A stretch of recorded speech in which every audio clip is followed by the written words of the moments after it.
The janitor counted heartbeats through boardroom glass like he was reading EKGs. Ethan Miller pushed his cart past Vance Tech's executive wing, where Seattle's most powerful CEO sat hunched over quarterly reports. Through the soundproof barrier, he watched Ilara Vance's fingers drum against mahogany, 120 beats per minute, stress-induced tachycardia, classic symptoms he'd diagnosed 1,000 times before his medical license disappeared into legal paperwork and personal tragedy. "Mommy, the janitor is watching me again." 7-year-old Lila Vance pointed through the glass with a small finger that trembled slightly. Selective mutism hadn't stolen her ability to whisper to her mother, just her willingness to speak to anyone else. 847 days of silence from a child who once sang Broadway songs in perfect pitch. Ilara looked up, her exhausted eyes meeting Ethan's for a split second.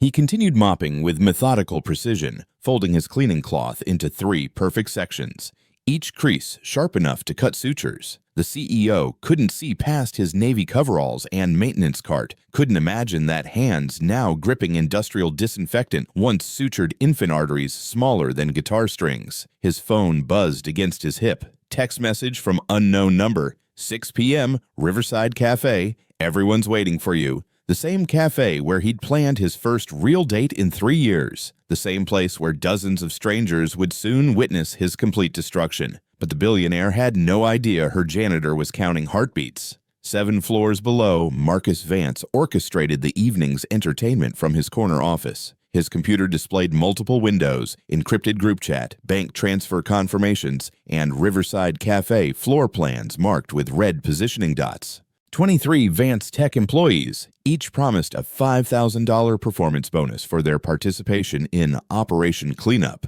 Marcus typed with corporate efficiency. Target confirmed stalking CEO's daughter, pattern documented over 6 weeks. Tonight we expose this predator before he strikes. The lies spread through company channels like malware through corrupted systems. Screenshots were saved, forwarded, shared with righteous indignation. Rebecca Martinez in Human Resources felt her stomach twist as she read the messages. Something felt orchestrated, too precise. She quietly forwarded the entire thread to her personal email account.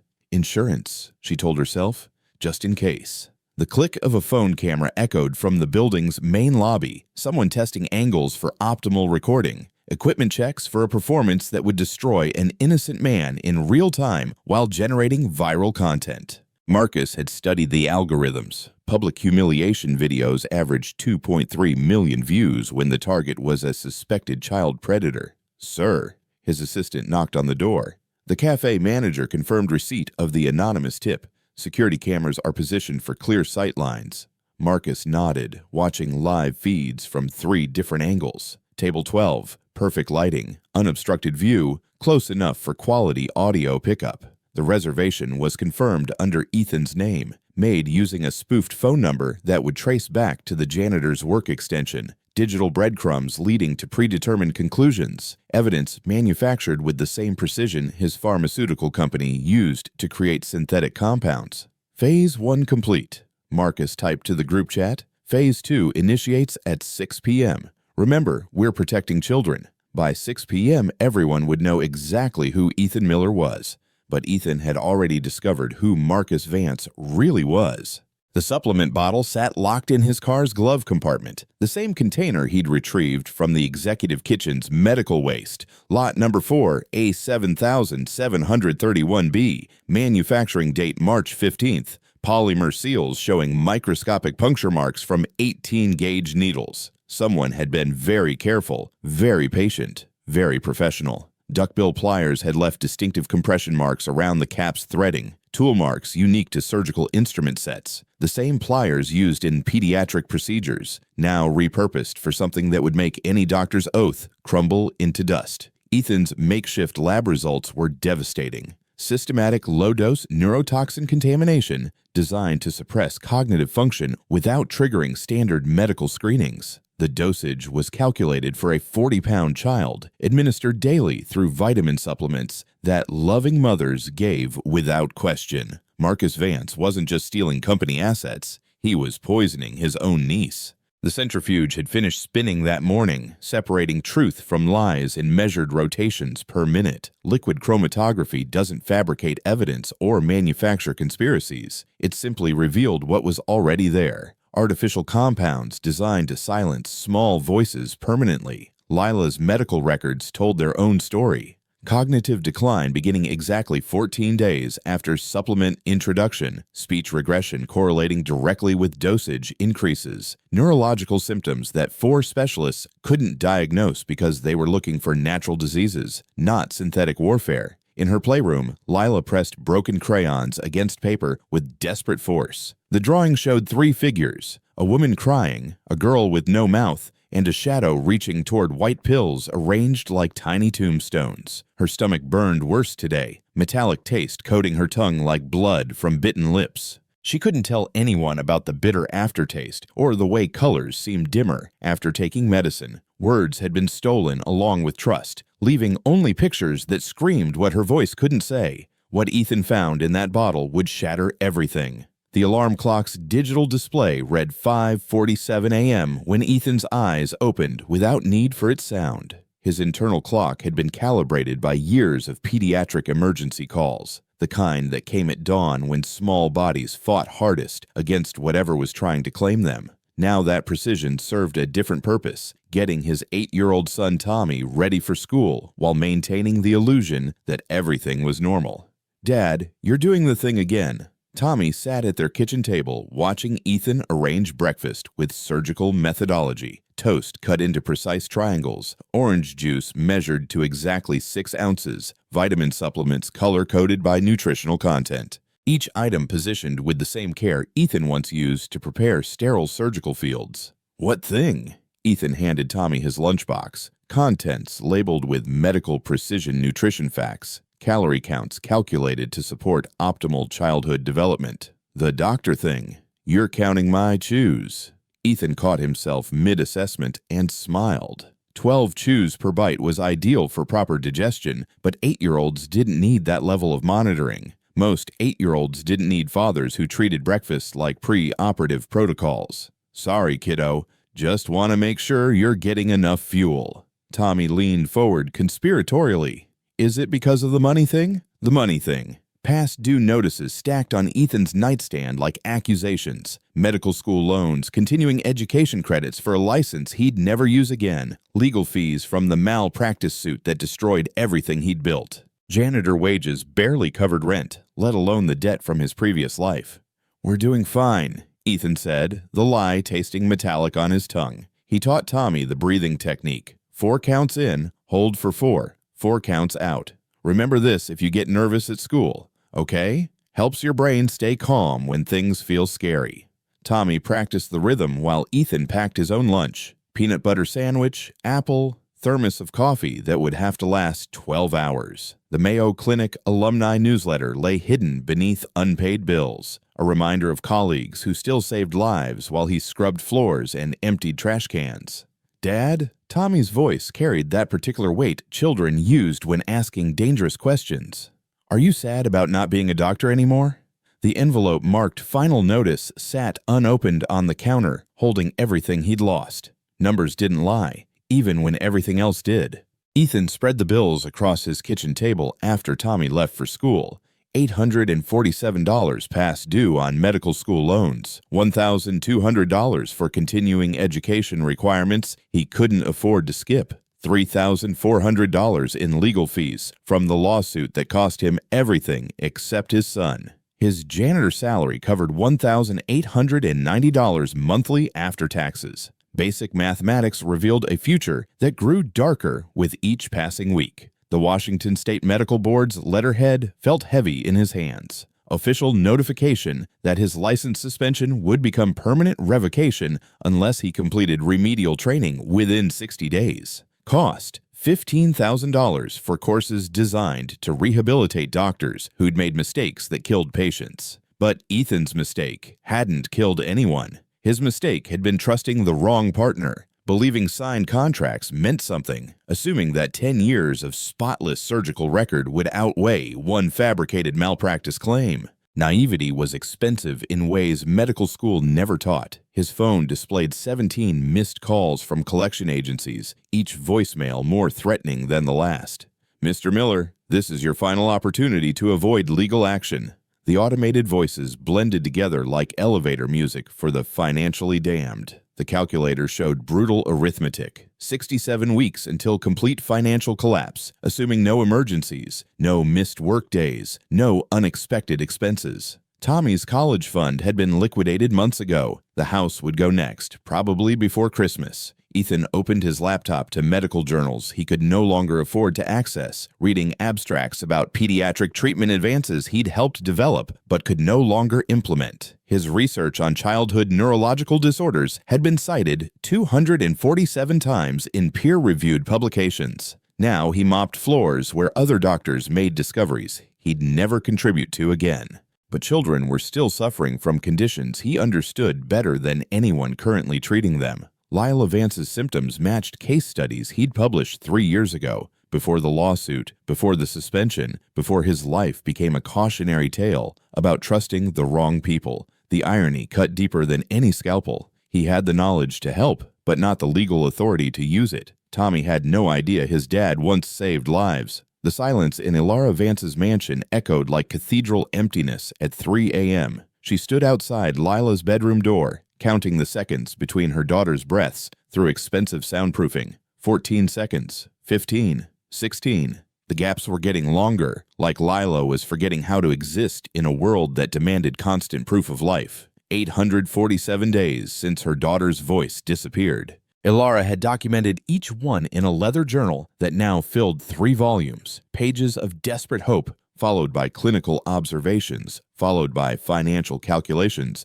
that made her stomach burn. The specialist's bills were stacked on her home office desk like medical tombstones. $47,000 to Dr. Richardson at Seattle Children's for 18 months of speech therapy that produced 0 results. $23,500 to the experimental neurological program at UCSF that concluded with a shrug and a referral to yet another expert. $8,900 for holistic treatment approaches that involved crystals and organic supplements, and desperate mothers clutching at anything that promised salvation. Her phone showed 43 voice recordings from the past month. Conversations with international specialists, experimental treatment centers, research facilities that studied children who simply stopped speaking. Each recording began with hope and ended with polite variations of, "We're sorry, but your daughter's case is beyond our current understanding." The calendar alert chimed. Board meeting, emergency session, Marcus's request, 2 weeks from today.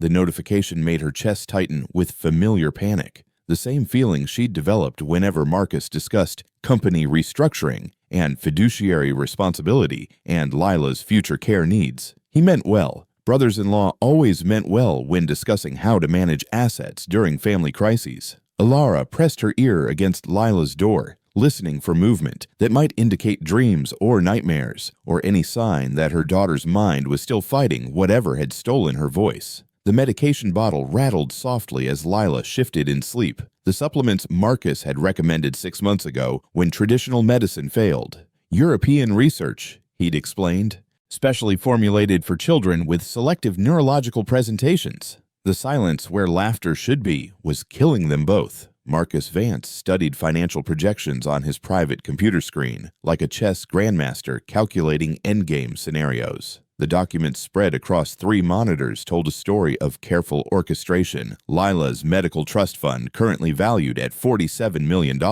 accessible only when she reached 18, or if her condition was declared permanently debilitating by court-appointed medical professionals. Power of attorney provisions activated automatically if Ilara was deemed emotionally unfit to make rational decisions regarding her daughter's care.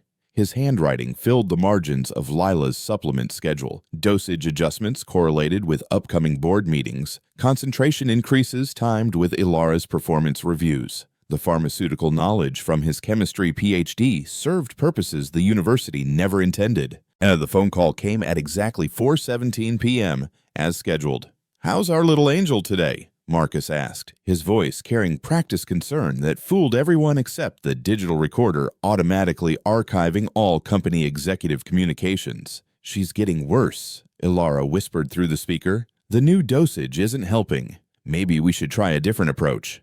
The medication needs time to work. These neurological conditions require patience, consistency. You can't keep changing treatments every few weeks." Trust was such a simple word, such a dangerous gift to give the wrong person. Marcus opened Lila's medical file on his secondary computer, the real one, containing his own observations and calculated adjustments. Each entry was dated, signed, professionally documented, perfect evidence for the court hearing that would declare Lila permanently disabled and transfer guardianship to someone with appropriate medical background and emotional stability.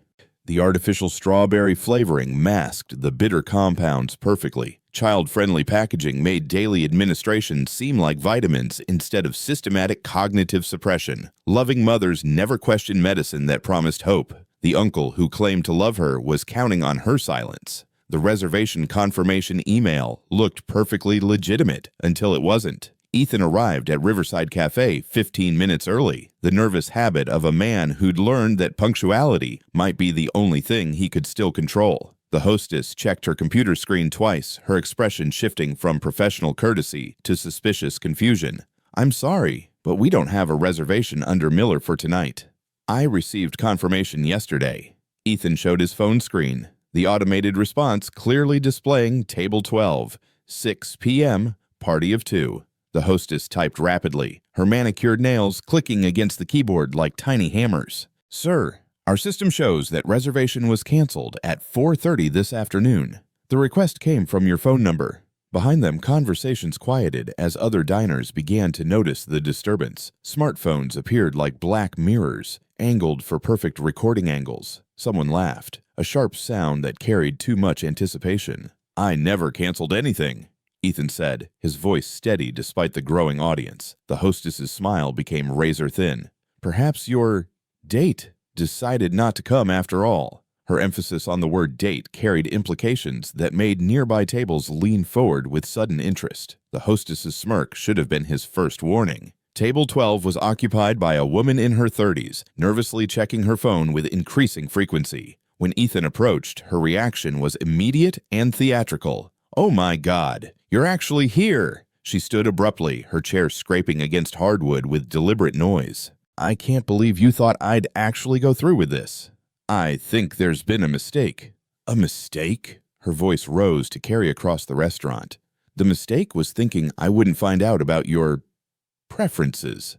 Every conversation in the cafe stopped. 47 patrons turned toward their table like audience members witnessing a live performance. Phones emerged from pockets and purses, recording devices activated with predatory precision. "You work at Advanced Tech, don't you? Around children?" The woman's accusation hung in the air like smoke from a fired gun. "Security footage shows you watching the CEO's daughter, following her to the playground, taking pictures." "That's not. I'm the janitor. I clean the building."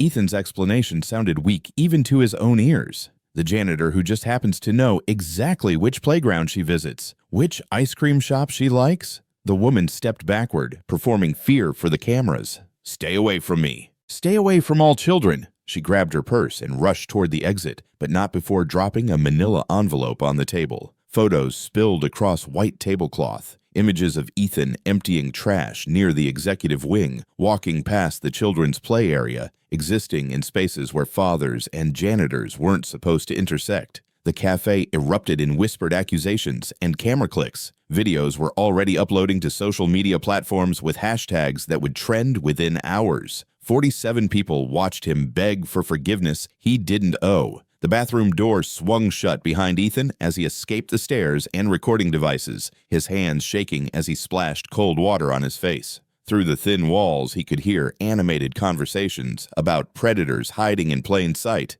and how many others might there be. His phone buzzed with notifications, friend requests from strangers, messages from unknown numbers, social media tags he'd never created appearing on platforms he'd never joined. The viral machinery was already spinning, manufacturing a monster from carefully edited footage and strategically timed accusations. But voices carried in restaurant bathrooms, especially when people thought they were having private conversations. "Phase 2 complete," someone said just outside the door. "Did you get clean footage?" "Perfect angles." The actress was convincing, really sold the victim narrative. Marcus will be pleased with the engagement numbers. Ethan pressed himself against the wall, his medical training automatically cataloging elevated heart rate, rapid breathing, fight or flight response activating every survival instinct he'd developed over years of high-pressure surgeries. How much did he pay her? The second voice was closer now, probably checking appearance in mirrors. $5,000, same as the rest of us. Easy money for 30 minutes of acting. Footsteps moved toward the exit. Poor bastard probably still thinks this was real. The bathroom door opened and closed, leaving Ethan alone with the sound of his own heartbeat and the devastating understanding that his destruction had been choreographed with corporate precision. They weren't just destroying his reputation, they were killing a child. Ethan sat in his car outside Vance Tech headquarters at 11:47 p.m., watching security lights create geometric patterns across empty parking spaces. The manila folder on his passenger seat contained everything. Lab results showing systematic neurotoxin contamination, medical records documenting Lila's cognitive decline, financial documents revealing Marcus's inheritance motivations, legal evidence that would destroy lives and save one small girl if anyone would listen to a disgraced janitor accused of predatory behavior. His phone displayed the viral video's view count, 847,000 and climbing. Comments ranged from death threats to demands for his immediate arrest. The hashtag #VanceTechPredator was trending nationally. Tomorrow, he'd be unemployable anywhere children might exist. But Lila Vance was dying by degrees, her voice stolen by artificial compounds designed to silence her permanently. Medical ethics didn't recognize social media trials or viral reputations. The Hippocratic Oath was simple. First, do no harm. Sometimes that meant accepting personal destruction to prevent greater suffering. Ethan opened his laptop and began typing a detailed medical consultation report, documenting his findings with peer-reviewed references and clinical observations that would satisfy any ethics review board. Professional protocols still mattered, even when practicing medicine from a janitor's uniform. Sometimes saving a life means breaking every rule. The email sent at 12:23 a.m. was carefully worded to satisfy legal requirements for emergency medical consultation. Miss Vance, Ethan typed, I am writing to offer professional medical opinion regarding your daughter's condition based on observed symptoms and environmental factors within Vance Tech facilities. My background includes pediatric neurology residency at Mayo Clinic and published research on childhood selective mutism. He attached his credentials, medical degree, residency completion certificates, research publications that carried his real name from before the lawsuit destroyed his reputation, documentation that proved competency even if his license was currently suspended. The consent form was explicit. Limited consultation regarding environmental health factors affecting pediatric development, scope restricted to observation and recommendation only. No direct medical intervention authorized without separate agreement and appropriate supervision. Ilara's digital signature arrived within 6 minutes. Desperate mothers didn't sleep when their children were disappearing one silent day at a time. The timestamp created legal protection for both of them. Voluntary consultation requested by parent. Professional opinion offered within ethical boundaries. The signed medical consultation agreement protected everyone except the person slowly poisoning a 7-year-old girl. Art supplies appeared in Lila's playhouse the next morning. Crayons that wouldn't break under pressure, paper thick enough to hold desperate truth. Ilara's signature would either save them both or destroy him. The playhouse sat in Ilara's backyard garden like a miniature cathedral dedicated to childhood dreams that refused to die. Ethan approached slowly, his footsteps deliberate against flagstone paths that probably cost more than his annual salary. Through tiny windows, he could see Lila hunched over drawing paper, her small fingers gripping broken crayons with desperate intensity. "Hello, Lila." He kept his voice at pediatric consultation level, warm but not overwhelming, present but not invasive. "Your mom said I could visit your art studio." She didn't look up, but her crayon stopped moving. 47 seconds of absolute stillness while she processed this new variable in her carefully controlled environment. Ethan settled cross-legged on the playhouse floor, maintaining respectful distance while studying her latest creation. The drawing showed a figure in a white coat reaching toward a smaller figure whose mouth was sealed with dark scribbles. Medical accuracy in a 7-year-old's perspective, someone trying to help, someone unable to ask for help. "That's really good detail work," he said, pointing to the stethoscope around the white coat figure's neck. "You know about doctors." Lila's grip on the crayon relaxed slightly. She selected a different color, soft yellow, and began adding something new to the picture, sunlight streaming through a window, illuminating the space between the two figures. The breathing technique came naturally. 4 counts in, hold for 4, 4 counts out. Ethan demonstrated without explanation, letting the rhythm settle into the wooden space like incense in a chapel. Lila's breathing synchronized within 3 cycles, an unconscious response that indicated preserved neurological reflexes despite chemical interference. She reached for clean paper and drew 3 circles, 1 large, 1 medium, 1 small. Then she pointed to herself, to Ethan, to the empty space where her mother might stand. Family configurations drawn by a child who understood more than she could say. The soft cotton of her comfort blanket rustled as she shifted closer, not close enough to touch, but close enough to share the same square of filtered sunlight streaming through playhouse windows. Her movement was voluntary, autonomous, uncoerced.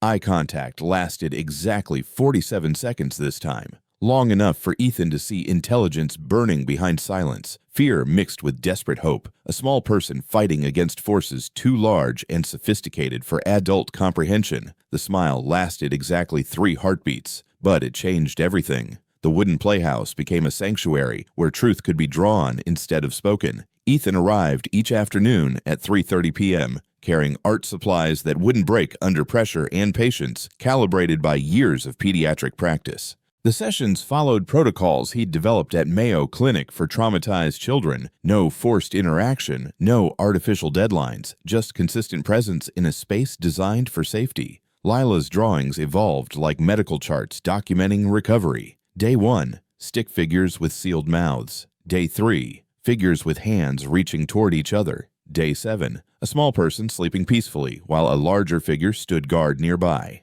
"You're really good at showing feelings in pictures," Ethan said, arranging fresh paper on the low table between them. "Sometimes pictures say things that words can't." She selected colors with deliberate precision, warm yellows for safe spaces, dark blues for confusion, angry reds for the bitter taste that coated her tongue after taking medicine. Each choice revealed diagnostic information that traditional therapy had missed. The art therapy techniques were evidence-based, documented in peer-reviewed journals that studied children who'd experienced trauma too complex for verbal processing. Ethan maintained detailed session notes, recording breakthrough moments and regression patterns with clinical objectivity that would satisfy any ethics review. Lila's comfort blanket lay folded beside her like a textile talisman, soft cotton worn smooth by desperate fingers seeking texture that felt safe. The filtered sunlight through playhouse windows created shadows that moved gently across their shared workspace, natural rhythm more soothing than any pharmaceutical intervention. During their 4th session, she drew something that made Ethan's chest tighten. A family portrait showing 3 figures, mother, daughter, and a shadow reaching toward small white pills arranged on a kitchen counter. The shadow's face was deliberately obscured, but the hands were drawn with anatomical precision that revealed unconscious observation of someone she trusted. The relationship between uncle and niece, caregiver and dependent, protector and victim, all captured in crayon strokes that screamed what her voice couldn't say. "Can you show me more about the shadow person?" Ethan asked gently. She pointed to the pills in the drawing, then pantomimed swallowing something bitter. Her facial expression communicated revulsion, confusion, the kind of bodily knowledge that bypassed cognitive understanding. The picture she drew would expose everything. Communication developed through gesture language that required no sound to carry meaning. Lila created her own vocabulary. Pointing upward meant good feeling, downward meant bad feeling. Circular motions indicated confusion about something she couldn't name. Ethan documented each gesture with anthropological precision, building a dictionary of silent communication that revealed sophisticated cognitive function beneath apparent developmental regression. The interaction duration increased organically. 7 minutes the first day, 12 by the end of week 1, 26 minutes during their most recent session. Progress measured in willingness to share space rather than ability to speak words that had been chemically stolen. She began leaving drawings for him to find. Pictures showing the progression of her illness, the increasing bitterness of supplements, the way colors seemed duller after taking medicine that was supposed to help. Medical history documented through artistic expression more accurate than any formal assessment. The gesture she developed for help was heartbreaking in its simplicity. Both small hands pressed against her throat, then reaching toward another person. Universal human language for protection requested, assistance needed, trust offered, despite every reason for fear. During their 8th session, she arranged art supplies in specific patterns. Red crayons grouped together, pain. Yellow crayons isolated, hope.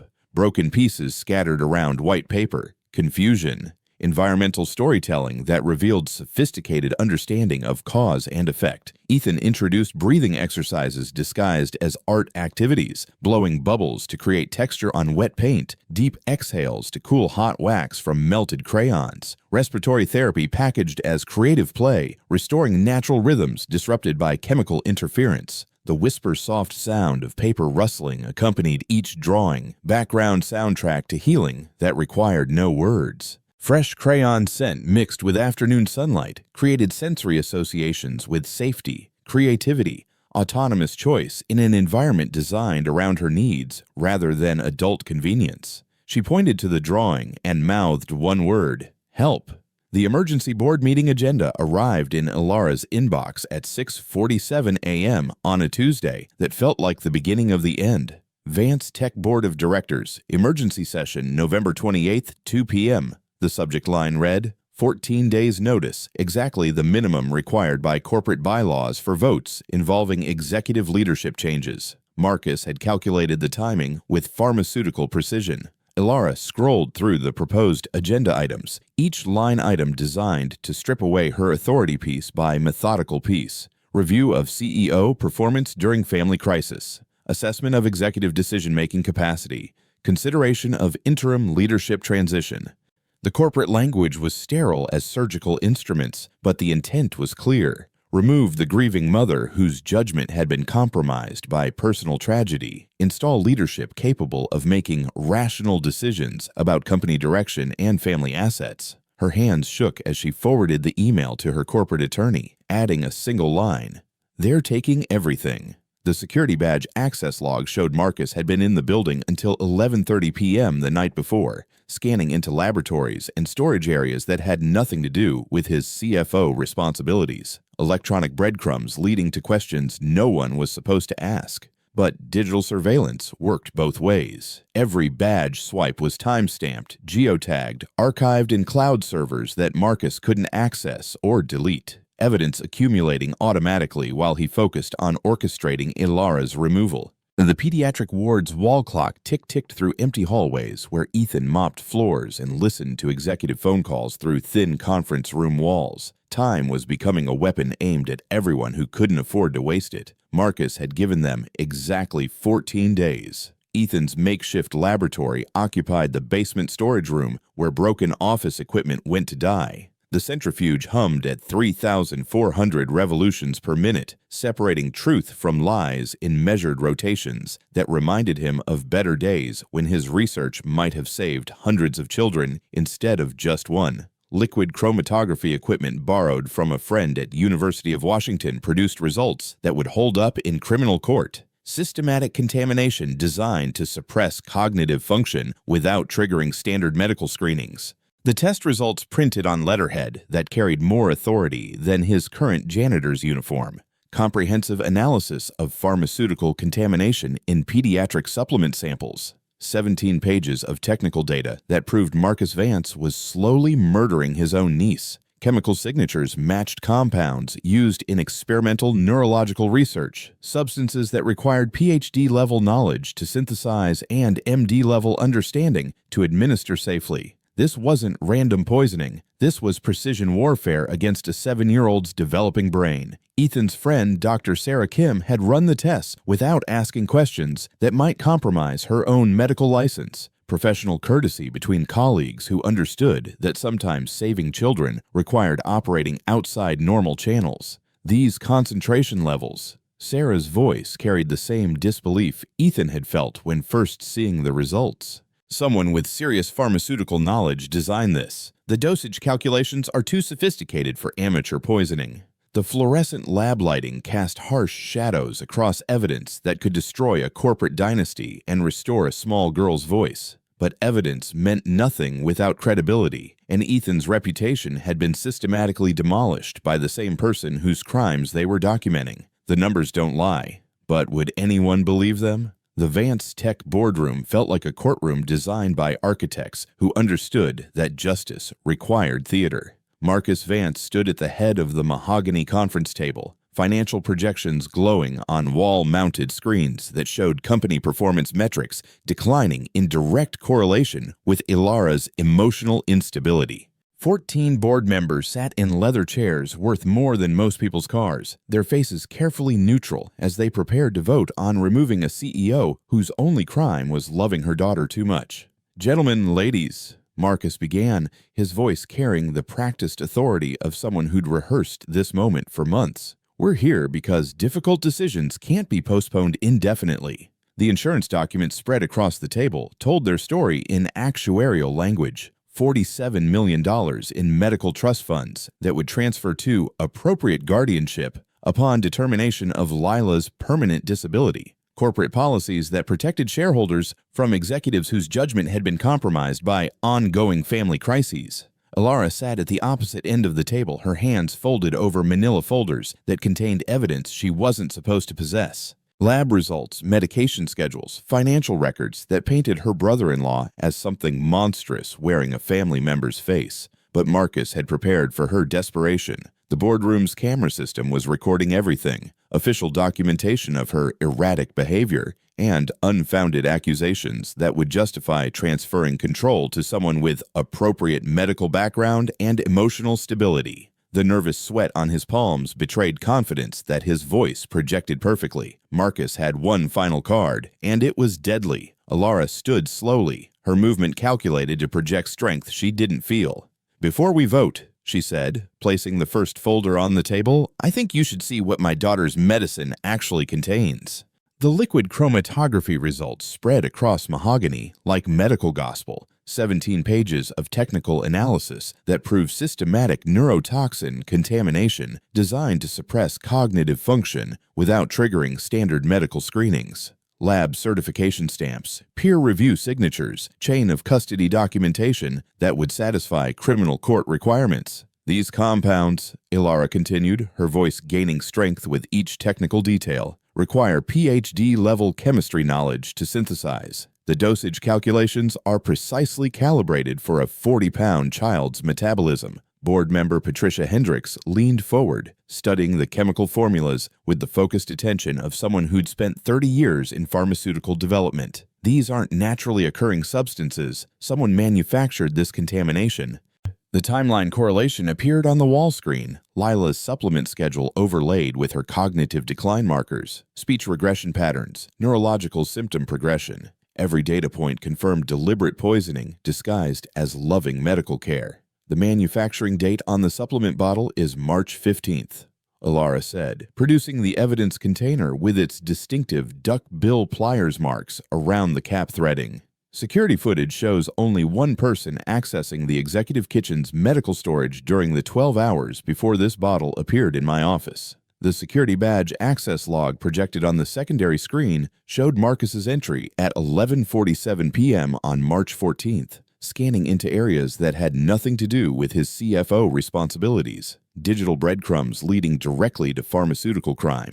Marcus's face remained perfectly composed, but his hands trembled slightly as he reached for his water glass. This is exactly the kind of paranoid thinking that proves Ilara's emotional instability. She's manufacturing conspiracy theories instead of accepting medical reality. But the audio recording device hidden in Ilara's portfolio was capturing everything, including the slight quaver in his voice that suggested guilt was heavier than corporate confidence. Every number, every date, every dose pointed to one person, The boardroom door opened with cathedral-quiet precision as Ethan Miller entered carrying a small figure wrapped in a comfort blanket worn soft by desperate fingers. Lila Vance hadn't spoken in 847 days, but her presence commanded attention more effectively than any corporate presentation. She clutched a drawing against her chest, the family portrait showing 3 figures and a shadow reaching toward white pills arranged like tiny tombstones. "This is highly irregular," Marcus said, his voice rising slightly.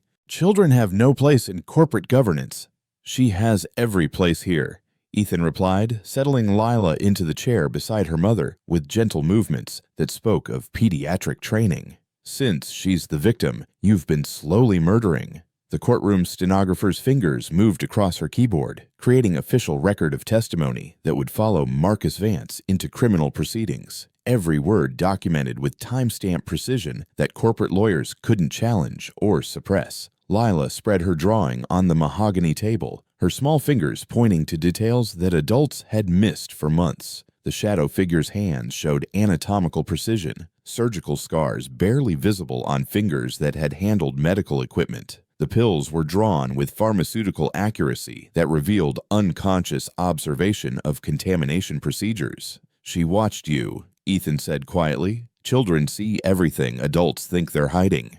The breathing technique came naturally. 4 counts in, hold for 4, 4 counts out. Lila's rhythm synchronized with the pattern Ethan had taught her in the playhouse, natural respiratory therapy that bypassed chemical interference. Her comfort blanket rustled softly as she steadied herself for what came next. Marcus stood abruptly, his chair scraping against marble flooring with desperate noise. "This is absurd. A child's drawing proves nothing except her mother's continued psychological manipulation."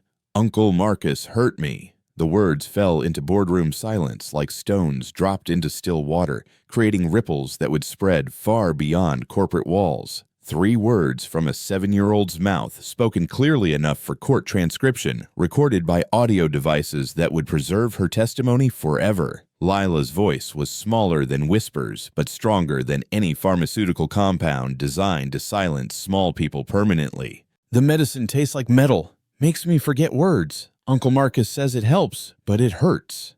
Alara's tears came without shame. 847 days of grief and desperation, releasing in sobs that echoed off conference room walls designed for corporate efficiency, not maternal anguish. Her daughter's voice had returned like sunrise after nuclear winter. Patricia Hendricks leaned forward with grandmotherly gentleness. "Can you tell us more about the medicine, sweetheart?" Lila pointed to Marcus with steady finger, her movement autonomous and uncoerced. "He puts it in the vitamins when mommy isn't looking. Says it's our secret, but secrets hurt." The gesture language she'd developed with Ethan appeared naturally, pointing downward for bad feeling, circular motions for confusion, both hands pressed against her throat to indicate help needed. Silent vocabulary that translated trauma into communication adults could finally understand. 3 words from a 7-year-old destroyed a billion-dollar lie. Marcus Vance's corporate composure cracked like expensive veneer under pressure it was never designed to withstand.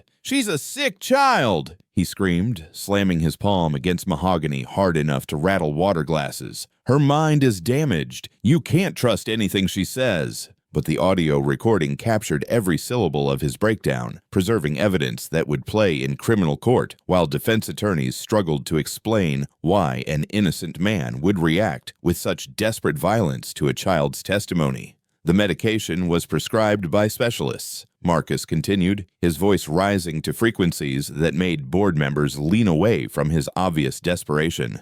"I followed exact dosage instructions designed to help her neurological condition." "What specialists?" Ethan asked calmly. "Because I called every pediatric neurologist within 300 miles. None of them prescribed experimental compounds for selective mutism.